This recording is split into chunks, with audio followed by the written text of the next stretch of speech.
from DSRT3C. So today I'm going to demonstrate the different projection from the pelvis, the shoulder, the thoracic, and the viscera. So for the AP projection of the shoulder contains 3 rotations, the external, internal, and the neutral rotation. So for the position of the patient is in upright position or in supine position. But it must better kung upright position yung gagamitin natin because it gives a better demonstration for the shoulder joint. So the position must be in front of the cassette, and for the reference point of the 3 rotation is 1 inch inferior to the coracoid process. So dito siya. Dito.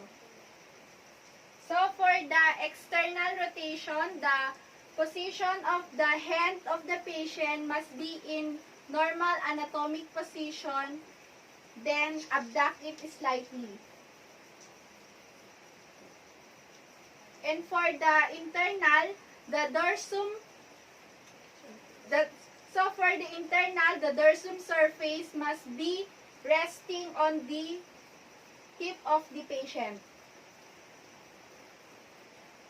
And for the neutral, the position of the patient, the head of the patient is in normal position, then abduct it slightly facing the hip of the patient. Para hindi siya magdikit dun sa hip ng patient natin. So for the central ray is perpendicularly directed 1 inch inferior to the coracoid process.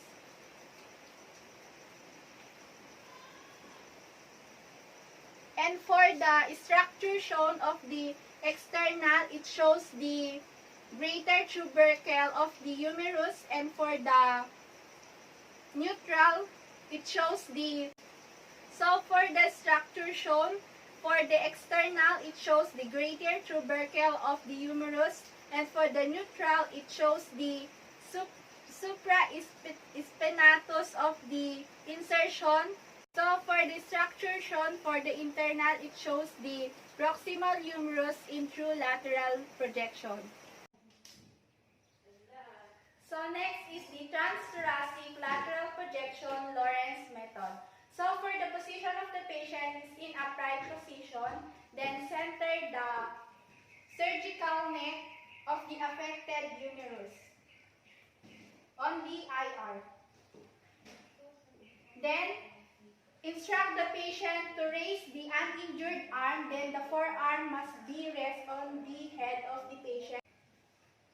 Then elevate the shoulder as much as possible.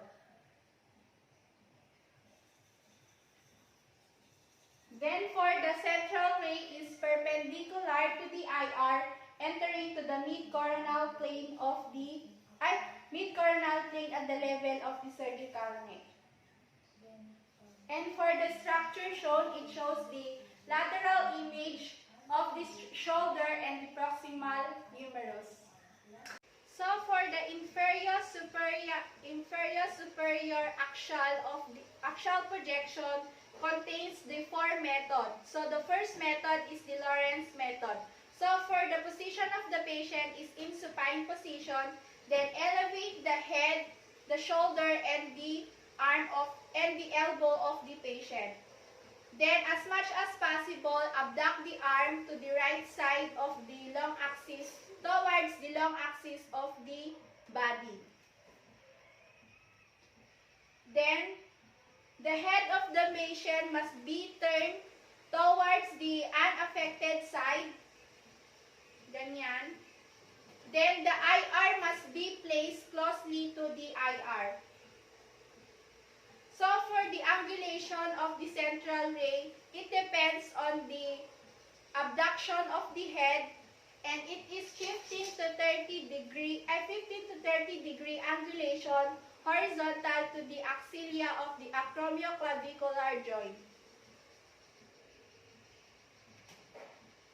And for the structure shown, it shows the proximal humerus, the lateral portion of the coracoid fossa, and the acromioclavicular articulation. So for the referred method, it demonstrates the patient with heel sac defect. It the same to the Lorentz method, same central ray, the angulation, and the image demonstration. So the only difference is the obliquity of the shoulder. It must be 45 degrees.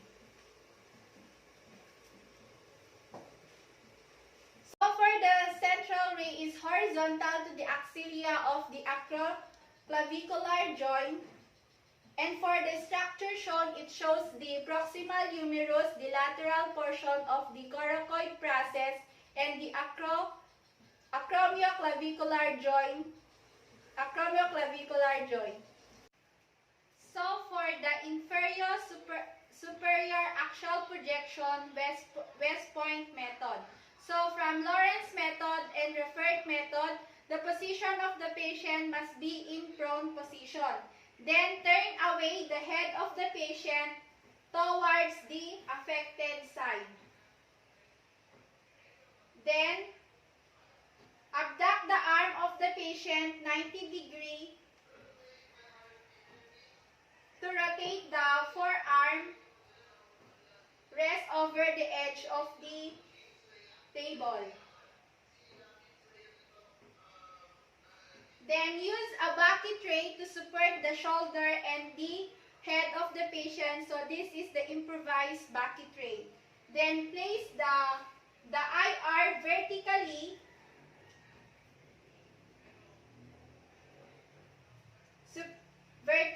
against the superior aspect of the shoulder and in contact to the head of the patient.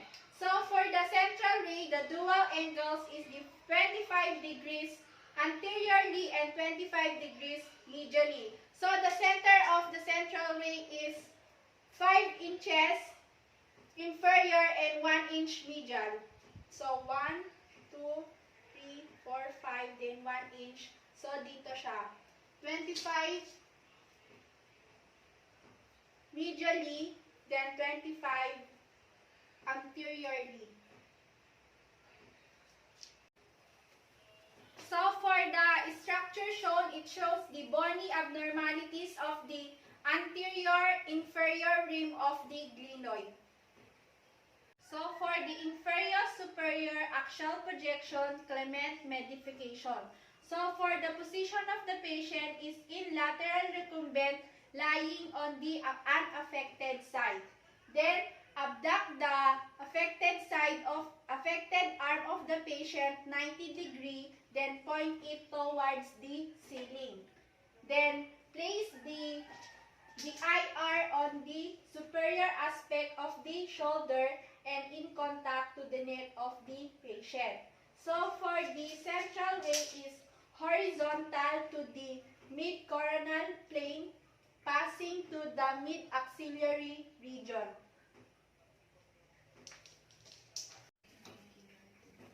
So for the glenoid cavity, AP oblique projection Grashey method. So for the position of the patient must be in supine position or in upright position. But it must better kung upright yung gagamitin natin for more comfortability and to facilitate the adjustment of the body of the patient. So then center the scapulo-humeral joint of the patient to the IR.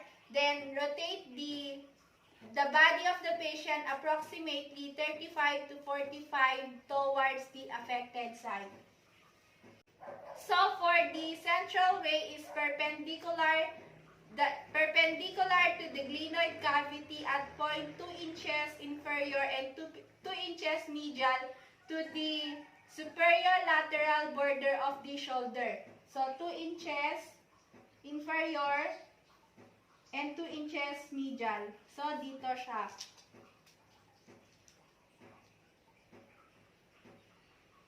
And for the structure shown, it shows the joint space between the humeral head and the glenoid cavity.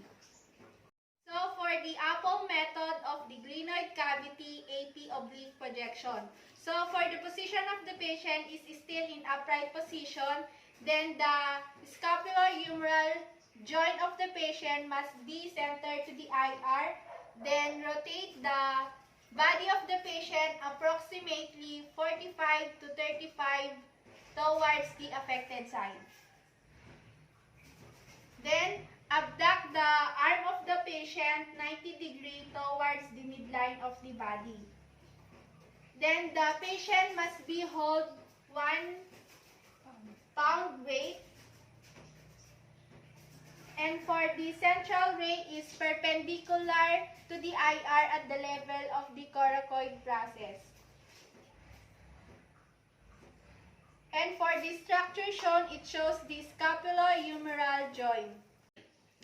So for the AP axial oblique projection guard method. So for the position of the patient must be in upright position. Then center the glenohumeral joint of the patient to the IR. Then rotate the body of the patient approximately 45 degrees toward the affected side.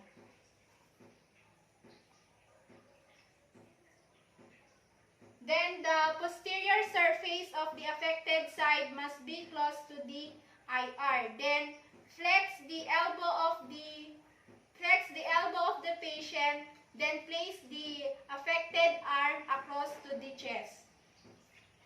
So for the central ray is angulated 45 degrees caudal through the scapulohumeral joint. And for the structure shown, it shows the scapulohumeral joint, the coracoid process, the humeral head, and also the scapular joint and the neck. This projection is recommended when the patient have the heel sac lesion, and etc. So for the clavicle, we have the AP projection. So for the position of the patient is in supine position or in upright position. For now, the position of the patient is in upright position. Then center the clavicle of the patient to the IR. Then adjust the shoulder to place in same horizontal plane. Then the both arm of the patient must be placed on the side of the body. So for the central ray is perpendicular to the midshaft of the clavicle. And for the structure shown, it shows the frontal image of the clavicle. So for the PE projection of the clavicle, PE projection is same to the AP projection, same central ray and the image shown. PE projection is generally well accepted when the patient who is able to stand and reducing the oil. So the position of the patient is in standing position, facing the cassette or the image receptor. Then center the clavicles to the IR. Then adjust the shoulder to lie in horizontal plane. Then the both arm of the patient must be on the side of the body. So for the central ray is perpendicular to the midshaft of the clavicle. And for the structure shown, it shows the frontal image of the clavicle. So for the last projection of the clavicle, we have the AP axial projection, lordotic position. So for the position of the patient must be in standing upright.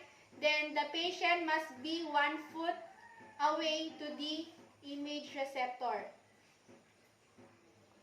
Then lean the backward of the patient, and the shoulder and the neck of the patient must be in contact to the IR. Then the neck must be in extremely inflection.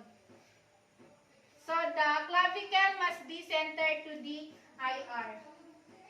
So for the central ray is directed to the midshaft of the clavicle with angulated 0 to 15 degrees cephalad. And for the structure shown, it shows the image of the axial of the clavicle and the projected above the ribs. So for the scapula, we have the AP projection. So for the position of the patient is in upright position or in supine position. Upright position is preferred when the shoulder is tender. Then adjust the patient body, then center the affected scapula to the midline of the IR. Then the top of the IR must be 2 inches above the shoulder.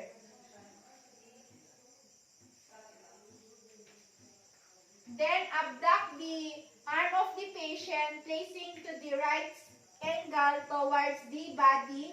Then flex the elbow and place the hand in contact to the head of the patient.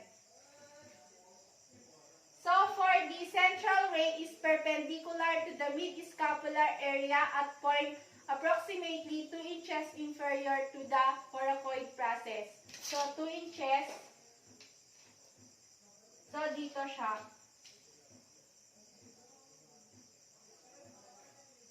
And for this structure shown, it shows the AP projection of the scapula.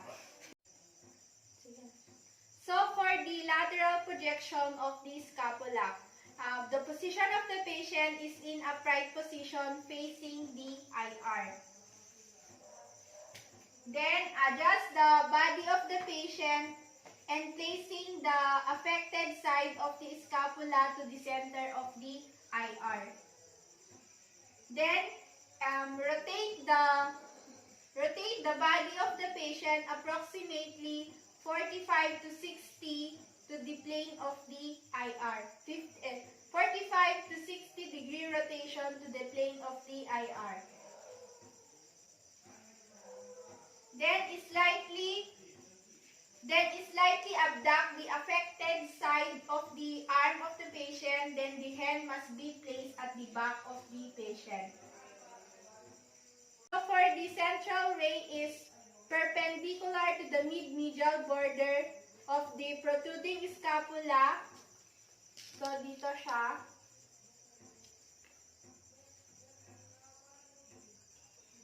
And for the structure shown, it shows the lateral image of the scapula. So for the PA oblique projection for the scapular Y, this projection described by Rubin, Gray, and Green, wherein the body of the scapula forms the vertical components of Y and the acromion, and also the coracoid process forms the upper limb. This projection is useful for demonstration for the suspected dislocation for the shoulder. So for the position of the patient is in upright position facing the IR.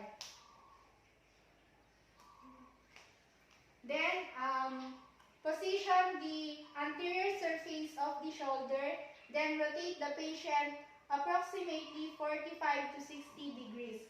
So that the scapulohumeral joint will center to the IR. So for the central ray is perpendicular to the scapulohumeral joint.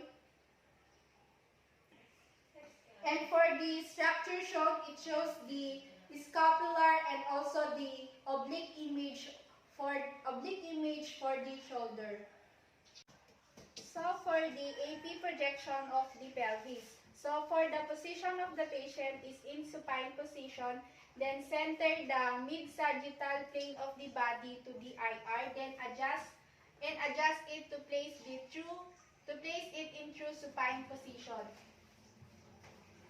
Then center the IR 2 inches inferior to the axis and 2 inches superior to the pubic symphysis. So dati ko na siyang pininace kanina.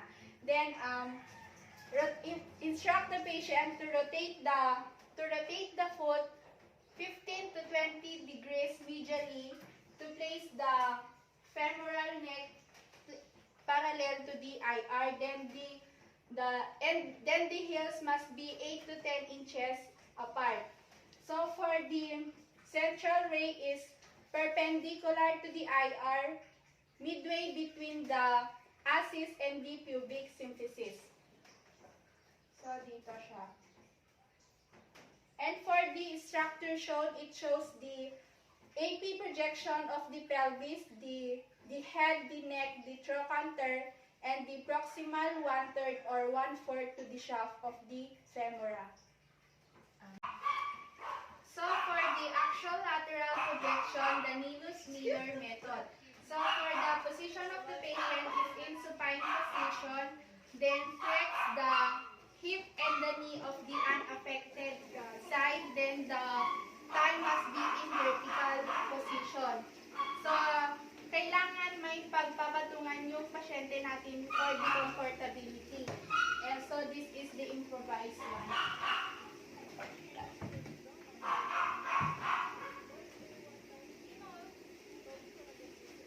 Then place the IR on the vertical position above the iliac crest. Then angle the lower border of the body away from the IR to place the long axis of the femur. Long axis to place the parallel of the long axis of the femur. Then for the central ray is perpendicular to the long axis, enter to the mid-thigh, passes to the femoral neck for about 2 to 1.5 inches below the point of the intersection of the localization line. So, dito siya.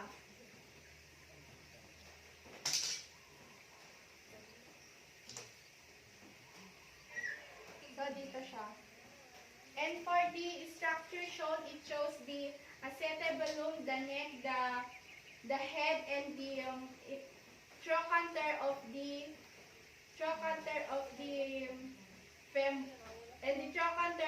femur. So for the axial lateral projection, Clements-Nakayama modification. This projection is used when the Nilus-Miller method cannot be used. So for the position of the patient is in supine position, then this projection uses a 15 degree for the central ray. So the lower limb of the patient must be in a normal position, then slightly rotate the foot of the patient internally. Then place the IR on the parallel of the long axis of the place the central ray on the parallel of the long axis of the femoral head and slightly forward into 15 degrees. So dito 15 degrees. So for the central ray is directed 15 degrees perpendicular to the femoral head to the IR. So this.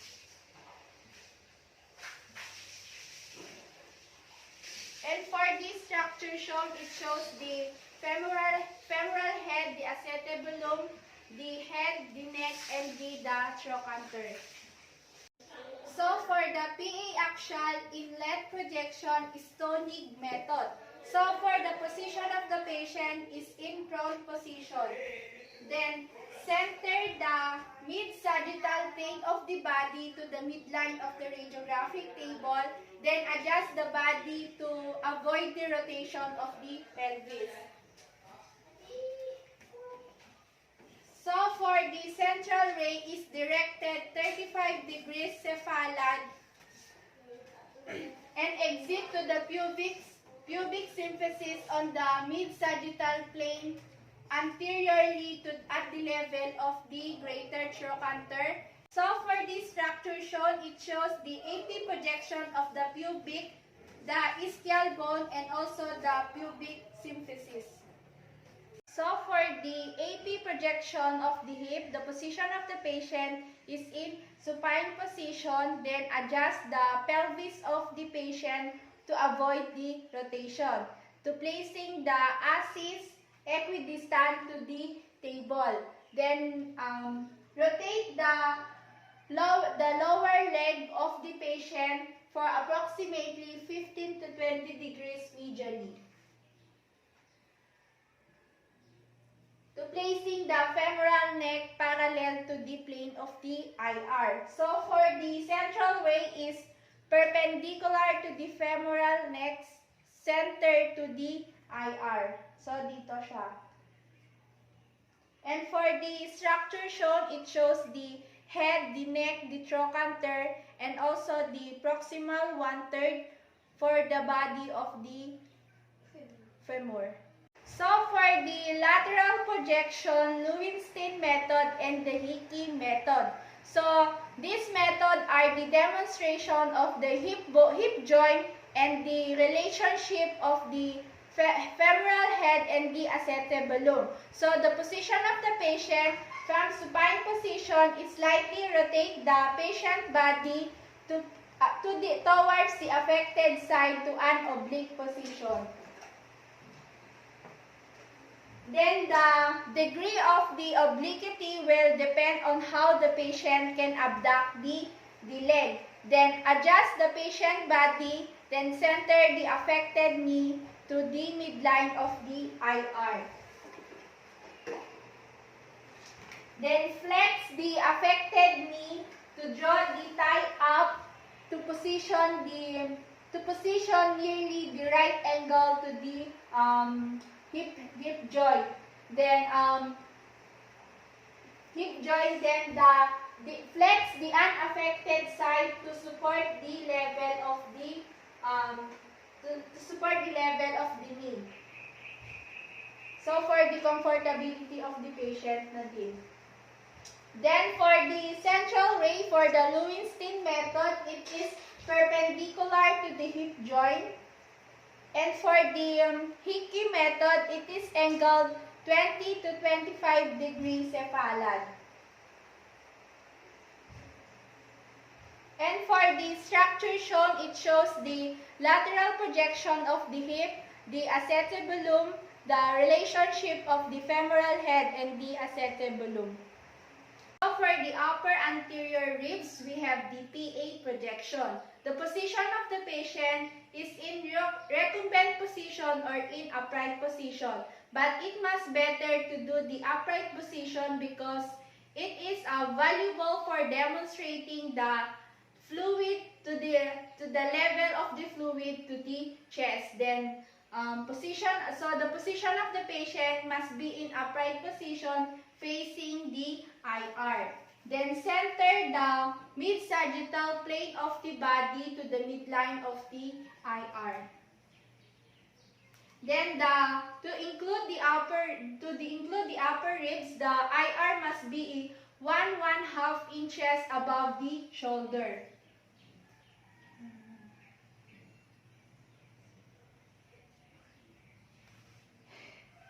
Then ask the patient to rest the hand on the hip and the palm must be in outward. So for the central ray is perpendicular to the center of the IR at the level of the T7. And for the structure shown, it shows the PA projection of the anterior ribs above the diaphragm. So for the lower posterior ribs, we have the AP projection. The position of the patient is in supine position or in upright position. Pero yung position ng pasyente natin is in upright position. Then center the mid-sagittal plane of the body to the midline of the IR. Then the both hands of the patient must be resting on the hip. Then ensure that the lower edge of the IR must be at the level of the iliac crest. So naka-level na siya. So for the central ray is perpendicular to the center of the IR. And for the structure shown, it shows the AP projection of the posterior ribs below the diaphragm. So So for the sternum, we have the PA oblique projection Moore method. This described by Moore to modify in a prone position for the possible to produce the slightly image for the sternum and for the more comfortable manner of the patient. So the patient must be stand on the side of the radiographic table, then ask the patient to bend on the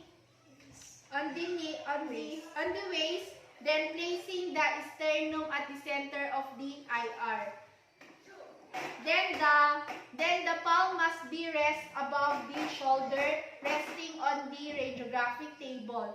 This projection uses a 30 inches SID, and for the central ray is 25 degrees, entering to the center to the IR. And for the structure shown, it shows the slightly oblique projection of the sternum. Next projection, we have the PA oblique projection central ray angulation method. So the position of the patient is impronated, then center the upper chest in contact to the IR, then center the level of the sternoclavicular joint to the IR. Then ask the patient to extend the arm along the side. Then the palm must be facing upward. Then the head of the patient must be raised to the chin. So for the central ray is angle 15 degrees toward the mid-sagittal plane, entering to the center of the IR at the level of the T2 and T3 for about 3 inches distal to the vertebral prominence and 1 to 2 inches lateral to the mid-sagittal plane. So dito siya. And for the structure shown, it shows the oblique image of the sternoclavicular joint. So next projection, we have the PA oblique projection body rotation. So the position of the patient is impronated, then ensure that the upper chest must be in contact to the IR. Then keep the affected side adjacent to the IR. Then allow the body to rotate to place it at enough oblique position. Then the head of the patient must be resting on the side.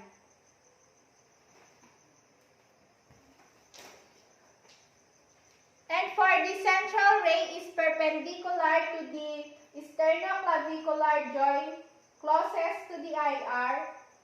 And for the structure shown, it shows the oblique image of the sternoclavicular joint. So for the acromioclavicular projection, we have the AP projection Pearson method. So the position of the patient can be in upright position, seated, or in standing position.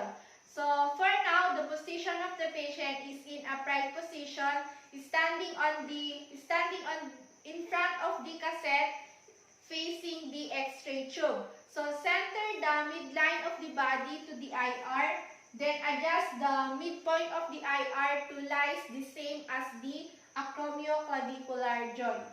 So naka-center na siya. So this projection is bilateral, therefore it should have a 2 exposure. So first is the position, so the patient is standing upright without the weight attached on the wrist, and the second is the equal weight attached on the wrist of the patient. So assume that natapos na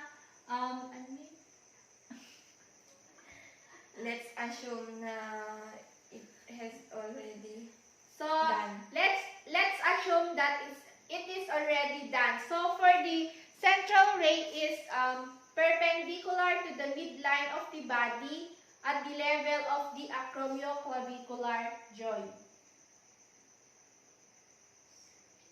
And for the image shown, it shows the bilateral image of the acromioclavicular joint.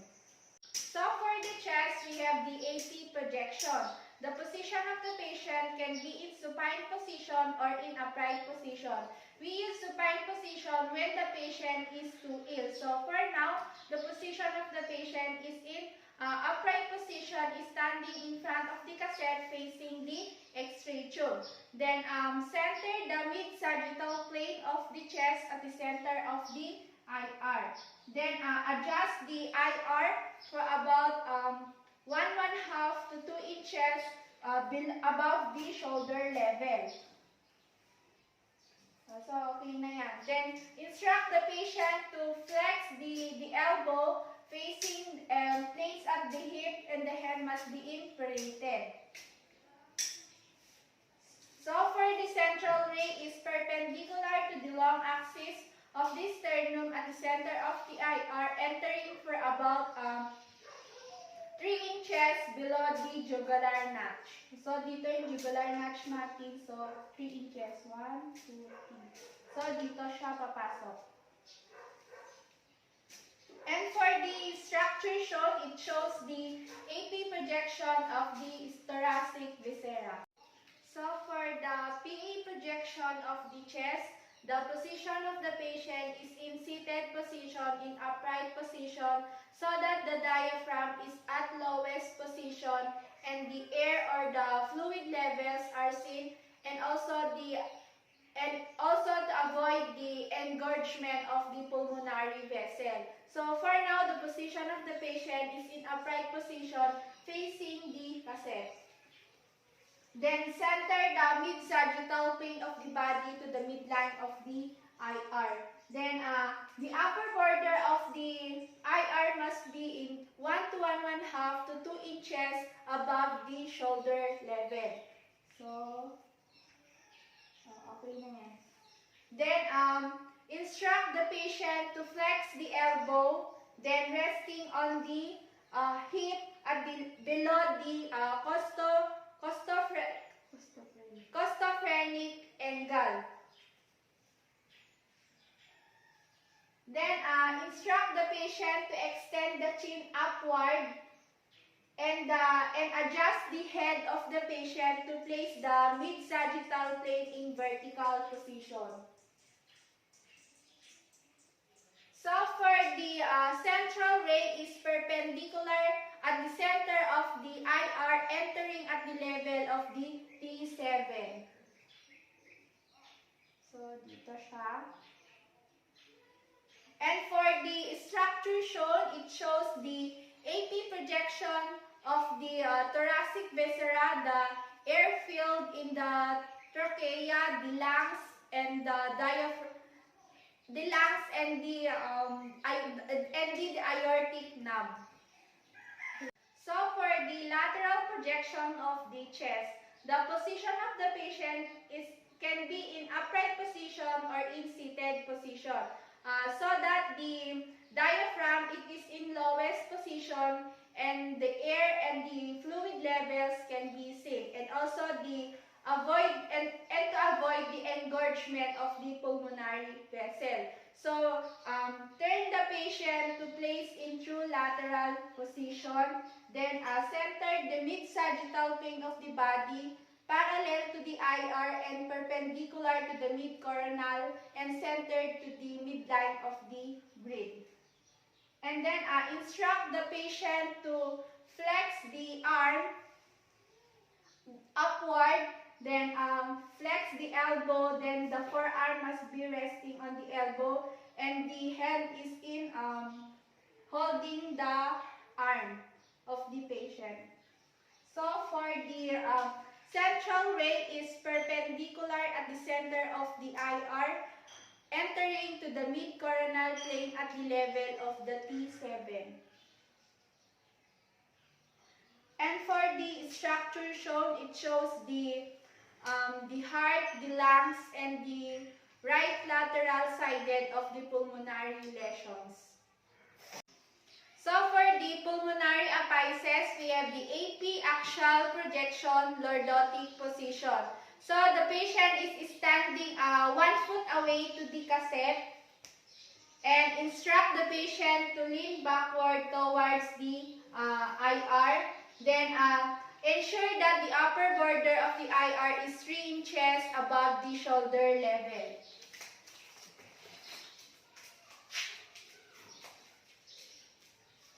And ensure that the mid-sagittal plane of the body must be to the midline of the midline of the IR. So for the central ray is perpendicular to the center of the IR, entering to the mid-sternum.